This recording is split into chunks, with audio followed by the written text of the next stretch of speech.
panel discussion on big bets on AI and tech, how technology is changing the future of hiring. Welcome the moderator for this panel discussion, Swati Sengar, partner, McKinsey.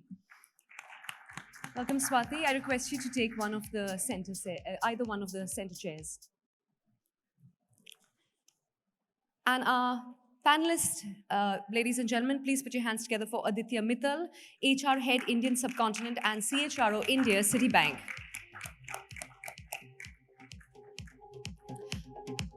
Dr. C. Jayakumar, Executive Vice President and Head, Corporate Human Resources, L&T. Welcome, sir. Raju Mistry, President and Global Chief People Officer, Cipla. Ladies and gentlemen, let's give them a louder round of applause. Sudarsan Ravi, Founder and CEO, RippleHire. And Mathew, Chief People Officer, Perfios. Put your hands together, please, ladies and gentlemen, as we welcome Ms. Mathew. Ms. Sengar, I'm handing the stage over to you. Let's switch this up. Balance it out. Yes. A very, very good afternoon to everyone. I want to kick off this panel by sharing 4 or 5 data points, if I may. We recently did a survey, and this is what we found, right? More than 70% of enterprises are currently actively leveraging AI and generative AI across one or more functions in their organizations. That's fact number 1. Fact number 2 is 50% enterprises are pivoting more than 25% of their investments, technology investments, towards generative AI.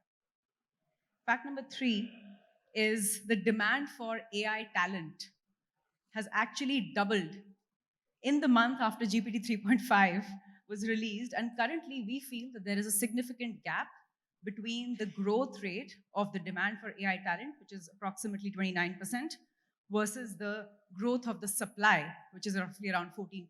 So that's the magnitude that we're talking about. And the fourth fact over here is that we believe that with every dollar spent on technology, you need to spend roughly $5 in managing that technology and managing the change around it.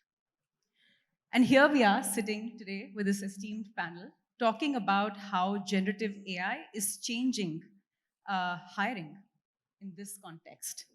So I would actually like to kick off by asking all of you, what is the biggest opportunity that you are currently seeing in your respective sort of organizations and institutions just emerging from generative AI? And let me maybe ask Ms. Mistry to kick us off. So I get that privilege to start. Thank you so much, Swati, and thank you for arranging this wonderful session. Talking about opportunities that exist in AI, the one thing that I would say is that a lot of our processes that we look in HR are, segmented. So you have a TA portfolio, you have learning, and you have performance management, a lot of it. So if you ask me, the real opportunity that AI affords is how would you integrate these different segments together to bring a collective insight? And that, of course, puts a lot of pressure on all of us in HR to be able to think the whole rather than parts, right? So that's the first opportunity that we have. And the second opportunity, while the technology on AI and generative AI is here to stay, the real challenge comes in terms of adoption. The amount of effort, and if you have some research study to show that the amount of effort or fanfare that we put in terms of launching a new technology and the commensurate effort to really see it through and ensure adoption, there will be a significant difference. And I think if we can focus on that, we can leverage a lot more. I'll hand it over to the other colleagues to share their views. Maybe Mr. Aditya. Okay, sure. You want me to restrict to HR or the organization in Absolutely broadly? Up to you. If Because you could take I'm a broader in banking, lens. And banking is just zeros and ones. So there's a lot of AI in banking that is coming in.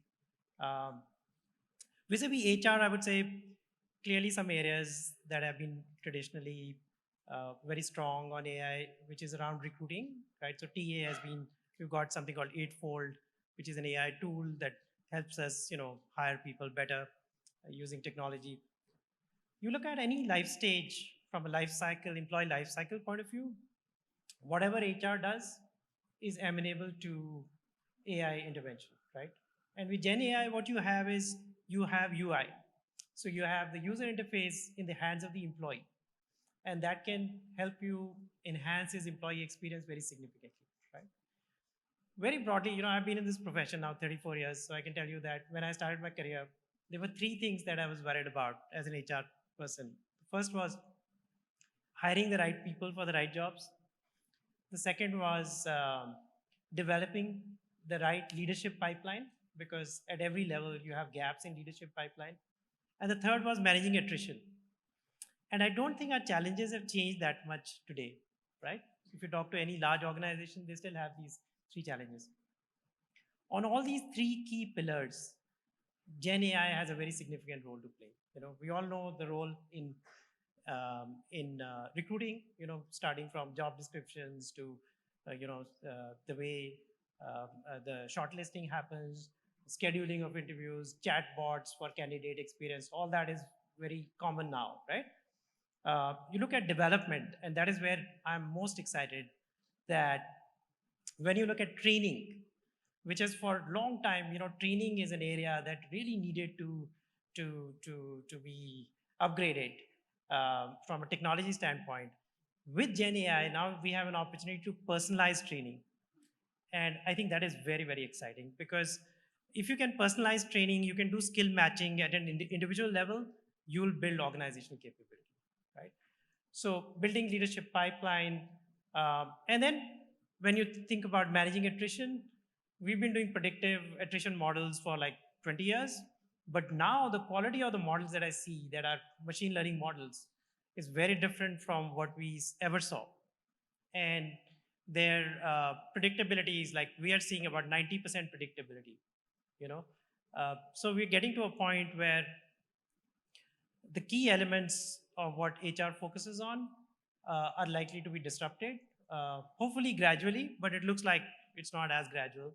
It's coming very fast and furious. Yeah. Thank you.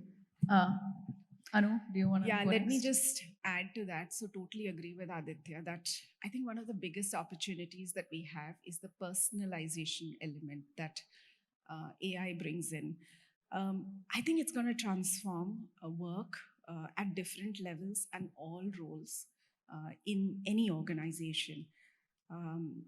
We see that happening. We are a young, tech savvy company.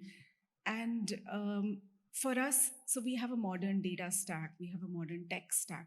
The adoption is a lot more easier, but our ability to leverage that adoption, and HR has a very critical role to play in that towards enabling that awareness, adoption, and also the change management part of it. I think our roles are changing as well within HR. It's no longer the mundane, but a lot more value-added roles that it's bringing about for us. Mr. Jayakumar? Yeah. Thank you, ETH, for this opportunity. I work for Larsen & Toubro, and predominantly our revenue comes from infrastructure, manufacturing, and traditional brick and mortar company. Any infrastructure business is a brick and mortar type of a work. But most of the big tenders are based on L1. That is, the lowest person will get the job. So there has to be a constant effort to reduce cost, improve productivity, so that we are above. So that's where we are forced to move into digitalization. Last couple of years back, we entered into digital transformation. Many areas we have gone, including we have gone for a 1+1 building by 3D printing. So that the level of all the assets, everything has been connected with IoTs, etc. So the data keeps coming.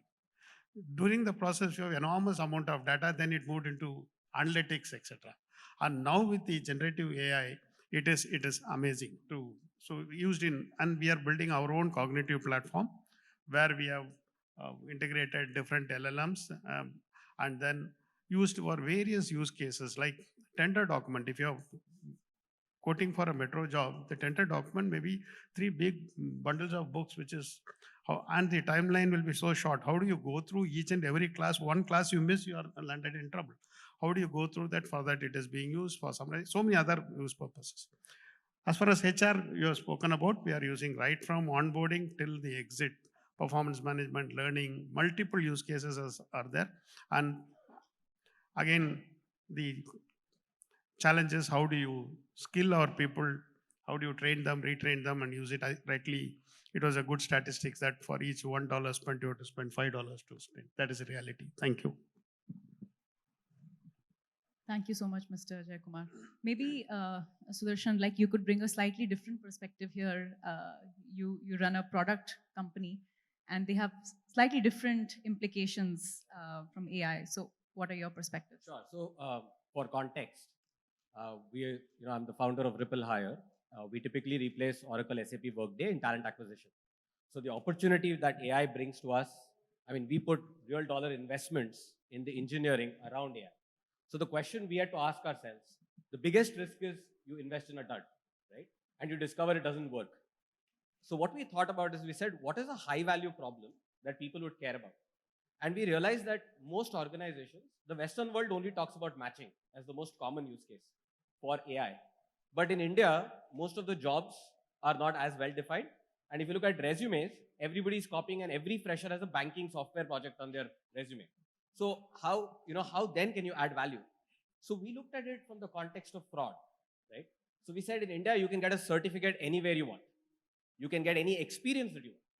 And you know what? You can get even interviewers to come and take interviews for what you want. So to give you a little insight, last month, a large IT services company ran about 50,000 interviews through us. And in the past, somebody would log in, take a screenshot, somebody's validating the same person came about, and we use face AI, voice AI, as well as ID to tell them, hey, here are the 4% cases that you need to go check because the rest of the folks are exactly the same. And this regardless of an impersonating sitting before or later. And where did this idea originate from, right? Like if you think about it, you go to airports today, it's so good. I mean, airport security was disrupted by Osama bin Laden, right? So it is so different now that you're able to walk into an airport and AI is good enough to look at your face and let you in. So from an opportunity standpoint, we are massively excited because we see the opportunity to apply AI agents to every aspect of the talent funnel. And the biggest risk is, making sure that these models don't hallucinate, making sure that we are picking the right high value problems. So we're actually adding value. And so when people back us with investments, they know they can go back to the board and say, here's the actual tangible impact we've delivered. So. Fantastic. No, this is so insightful, right? Like we got perspectives all the way from how you think about integrating the entire journey and scaling up generative AI efforts to fraud, to actually also understanding how a traditional brick and mortar company is leveraging AI to unlock value, right, across production as well as other use cases. And then, of course, from an HR perspective, it's very encouraging to hear that organizations across industries, like this group itself is pretty diverse in that sense, is leveraging generative AI through the life cycle from hire to retire. Perhaps going forward, we focus a little bit more on hiring and recruitment, since that's the topic for the panel. So I'd love to understand, right, what are the big shifts that this group is seeing, specifically when it comes to hiring? When we see the impact of AI, generative AI, there are new skills which are emerging, right? We never heard of these skills before. LLM ops engineer, right? We didn't even know that this kind of a skill would ever exist. And at the same time, there are implications on skilling. And you mentioned that skilling is not just for the ground level engineers, but also for management, right? In terms of how they need to behave and change. So maybe this question is for this group, specifically asking, what are the shifts that you are seeing on the recruitment side, more particularly? And how are you leveraging AI to actually overcome some of these very rapid changes that are happening? You want to go? Yeah, you seem ready. Okay, yeah. So few things, if you look at the hiring process, the assessment process, we have about 16,000 people in India that are techies, basically, because we have large tech centers in Pune and Chennai and so on. And we looked at how we were hiring people, and we were doing some coding tests and all that. But we realize now that with AI, those tests are at completely different levels than what we had in the past. Their ability to do skill matching is so profound, really. So I think that is one big impact in the quality of hiring, whether you can find the right fit for the right roles that you're, selecting people for. Then I think the grunge around hiring, which was really around, oh, we have to schedule interviews. So we got chatbots now scheduling most of our interviews, right? So that grunge is gone as well. So it's a lower value, but it's high value in terms of the organization, because you don't have to hire a lot of people just doing this admin type of work, right? Job descriptions, right? Job descriptions have completely got restructured. I think it is amazing what has happened to the job descriptions, right? So you can now focus on what skills you are trying to measure, put those in the job descriptions, and let the tester, which is often an AI system, evaluate the candidate against exactly those skills. So you're getting an end-to-end performance, recruiting performance from the system, right? So that's another one. Onboarding, personalized onboarding plans, which we never thought of in the past. We would just do these big, onboarding sessions for people where everybody would attend and we would take their attendance and so on. And, we drill things down to them, but it was not interactive. Today, you can personalize the onboarding experience. You can do adaptive learning. You can figure out how much the employee has learned. Like, we are a very compliance-oriented. Anyone from banking here? Okay. So I'm glad there are only two people, because I sympathize with anybody in banking. We were just talking with Chandra, who's my ex-colleague. It's a highly, highly, highly regulated industry, and you want to ensure that at every stage of the process there is a check and balance, and AI is helping to provide that. So when we do onboarding experience, we are able to train people for skills that we think they need to have, and then be able to test for understanding, right? And I think that's great. So once you know what level this person is, then you can say, the system can tell you whether they're going to put more training for this person in that particular area or not, right? So from pre-hire to hire to post-hire, it's a very comprehensive sort of set of solutions. That's amazing. Yeah. What about you, Ms. Mistry? You want to add? I'll just add to what, in addition to what Aditya has said, and we do all of that, two things that hiring model can really do well. For example, is the chatbots, right? It is all focused on the new hire experience. If there's something which is easily available to help the new person, ease of navigation within the company in the first few days is extremely important. So when the person gets to use those chatbots, every information is available, all queries get answered at the fingertips. I think that's a very good experience there. And the other experience is, while from a hiring model, we always look at the candidate, we also have this opportunity to look at how is the hiring experience and onboarding experience been for the individual. So for example, we have a 30, 60, 90 day tracking that we do for the employee experience. And we get huge amount of insight in terms of what's working well, where do we need to focus, and also puts a little bit of accountability on the hiring manager to make sure that he or she is equally involved and owns the onboarding process. So some of those insights can really help to make the employee experience, onboarding experience, much more effective for the individual, in addition to what Aditya has said. If I could just add, one of the goals we set for ourselves is how do we deliver a 90th percentile candidate experience. And in hiring, it's really hard because you can't control the hiring manager, their biases. You can't control the interviewer experience, right? And on top of it, you have candidates who behave differently. So if you have to set a high bar, how do we leverage communication and intelligent communication?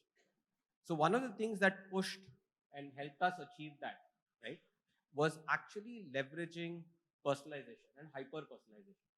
I'll give you an example. When we talked across industries, some industries were dealing with the problem of, say, early attrition, like if I have to take banking, right, or sales.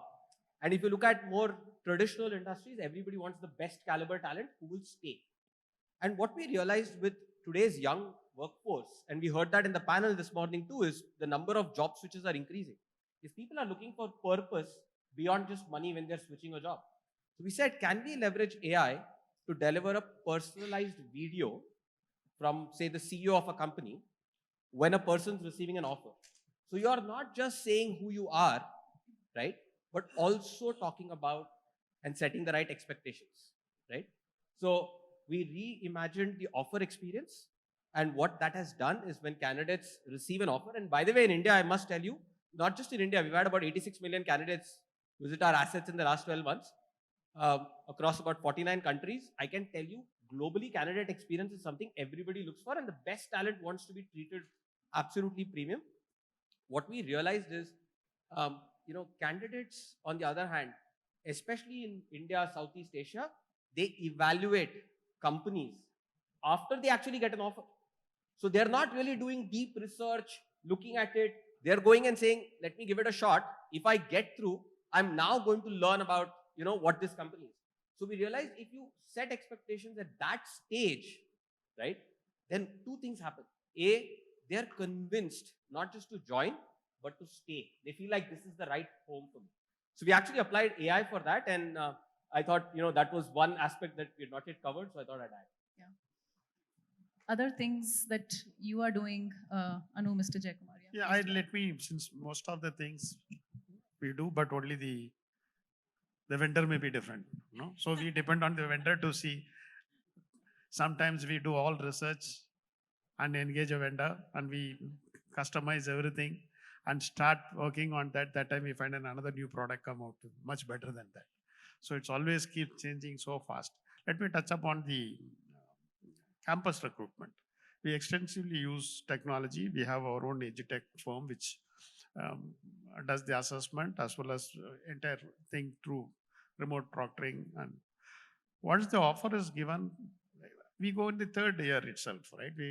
So almost 7-8 months they are there in the campus. So that engagement is very, very nicely done. We have a scheme called Get Ready for Grace, Get Ready for Awesome Career in Engineering.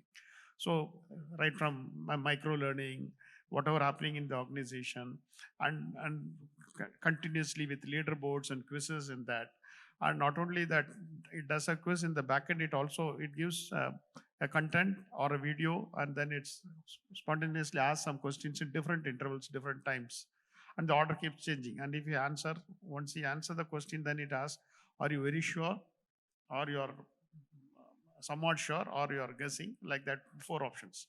And once he say the right answer, then immediately that points and all thing happens. In the back end, it's putting them in 4 quadrant. He knows the right answer and he is confident. He doesn't know the answer, but he is very confident of it. That's very dangerous in for of a safety quiz. If he is very confident that he should not use this particular thing for a particular fire, then it's a dangerous thing. So that also gives a mapping on where you have to focus on learning, etc. And then subsequently in learning, it has gone much ahead AI in terms of continuous skilling. That online coach, which is available today, once he reads the question, it can summarize, it can ask questions, it can guide. So that is again based on the different vendors who we enrolled in this. So there are sufficient scope available. And today, even in the Microsoft itself, it has come. Okay, we have had a very nice dashboards, different dashboards. Now AI picks up from different dashboards and answers the query. That becomes the next level. You may have something on attrition, something on performance management, something on training. It can pick up from all the places, and again, it is Microsoft Power BI based, so the Copilot, another thing we use. Email extensively today, I started using just such a lengthy email. If you say there's a Copilot Kiran, which is a part of, just summarize it. And if you say reply like this, it easily, it gives that also, whether you want a small reply or lengthy reply or this, whether it is tone, whether you want an official tone or a personal tone, whatever. Just select 2 buttons, see the draft, insert, send. So life has become so simple. So it can be, there are many use cases which can be looked into and can be done. Totally agree on that. There's just so much to do in this space, whether it be the digital assistant, which allows a lot of personal approach for each candidate, the one who's searching for multiple offers, trying to decide, or the whole onboarding experience. So we've been actively focused on digitizing our whole process from the candidate experience to the onboarding, considering it to be very critical for our success. We've been hiring LLM engineers, data scientists for some time as well. There's a lot of partners available to do it. And I think it's for all of us to experiment and find out the right fit for our own organizations that add value. There's no one size fits all, and that's the magic of AI and tech. There's just so many different combinations available.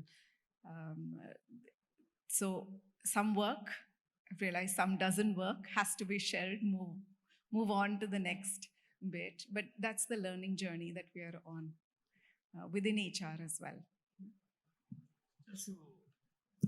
And he nicely said, just put some task, the knowledge, whatever required, and the JD is beautifully prepared. Now the candidate puts the JD into the chat GPT and says, customize my resume. It gives a nice. This is a great segue to my next question then, Mr. Jayakumar, because it is a double-edged sword, right? And the example that you gave is exactly of that. And it is critical that we are using it in a way that it is safe, it is trustworthy, it is ethical, right? And it's not a loop where we are using it and the candidate is using it. It's basically AI versus AI, right? That the game that we are playing. So what are some of the guardrails that you are putting, right? And some of the industries are also regulated, as Aditya, you said. But what are some of the guardrails which are important for you as an organization to ensure that there is no misuse of the technology, both from, of course, the candidate standpoint, but even as an organization, for example, we're not discriminating against certain pools of talent or people. Since we have only 6 minutes, I'll probably, yes, this time we'll start from there. You know, it's an AI model, I think, is something which is learning every day. And it's very important for it to continue that process of learning to and for people who are developing that model to actually watch out for any of the bias. It also comes as part of the culture code of the organization, where the value systems encourage that adoption of ethical practices. I think that's a very important one to put into place, and not only for general everyday work roles that we have, but also for the AI side of things, the technology side of things, about how your culture code supports the ethical practices. Mr. Jayakumar? First of all, we are working on a code for policy for usage of AI. Many would have already done, but we are. Next thing is what we are doing is we are more worried about the data security. Since ChatGPT is freely available, they download, or even a paid version, even a normal version. You cannot put the company document into that to summarize or to do that. So just for testing, I put a sustainability report, which was from the net. It is presented there, right? In our website itself, it is there. I downloaded and I put it in the chat GPT and then ask any question it was answering. But to my surprise, next day there was a mail from my IT department telling that you uploaded a company document. I said, it's in the net, yeah. It's not a private document. But such firewalls are being kept to ensure that. So data security is one particular area which we are focusing upon. Other than that, now we are not in the cutting down. We are in a mode of which are the use cases to be done. We are at that phase, not in the other phase of doing it. Only thing, the use of ethical use of it should be done. That is the other area for doing it. But it's more than these things. I find it in many positive things. Even in a policy you write, you put it in that and find gender bias if it is there, gender neutral. Correct me quickly. It corrects and gives. Even though we keep an eye on it and go through that, but this helps us in a lot of things. So more than curtailing it, we are looking at how to promote and take it further. Great point. So I would just add that when we talk about automation, sometimes we downplay human oversight, and particularly in our industry, I can tell you, because it's so regulated, that you need oversight over AI. And so as we implement this stuff, just remembering that human oversight is important. It's not redundant. I think that is very important. That's a great point. Ms. Mistry. See, technology is technology and it is here to stay, okay? And it is a double-edged sword. In addition to and I like what Jayakumar example gave, right? You put the JD and then you make a matching resume, right? So you get the best fit. In addition to that, use of ChatGPT, AI, generative AI should not make us closed to looking at other possibilities. And I just recall an recent experience I had with one of my colleagues. We were discussing a particular concept, and I'm sure he had done the ChatGPT. And then he says, no, this is the only way to define. I said, no, there are other options, This is also the interpretation. But sometimes it could lead to close-mindedness on something. And I relate to what Aditya is saying, that there will always be a human oversight on some of these matters, and it should not become very close and not take it as a gospel truth. Great point. From a regulatory standpoint, so I don't know if you're all aware, but New York already has a law called as automatic engine decision systems, which says that you have to give a choice to a candidate. And this comes from the fact that you must have read in the papers that Amazon built its own internal AI and it was biased. The reason was that human beings are fundamentally biased. The AI reads from human beings, and as a result, AI becomes biased. But we expect and always hold technology to a higher standard, right, than human beings, and it's necessary. So one of the things we had to do when we did this applied AI to matching, for example, is we had to actually blind the resume. So blinding the resume involves, looking away from whether somebody is married or not married. It involves looking at just the skills of an individual, not their names, their experience, and then kind of baking that across so that you're able to apply. And by the way, just to call that out, Europe is currently looking at AI laws on top of GDPR. DPDP, which is coming up, it's already signed. The rules are expected to be published. Is a copy of GDPR. So I would not be surprised if our geography and we all have to deal with some of these in, say, the next 12 to 18 months. But yeah, I think necessary guardrails are required, especially given hallucination and risks in the inherent risks to business. Thank you so much. It's very encouraging to see that there is a very balanced view that organizations are taking. They are experimenting. They are increasing adoption through the life cycle of HR, of course, with the right guardrails in place and with the right thought process and ethics in place. So thank you so much. I know the time is up. This red thing is popping in our faces, but thanks a lot. Thanks, such a great discussion. Thank you, Shweta. Ladies and gentlemen, let's give a louder round of applause, please, one more time for our eminent panelists. Thank you to each of you for joining us.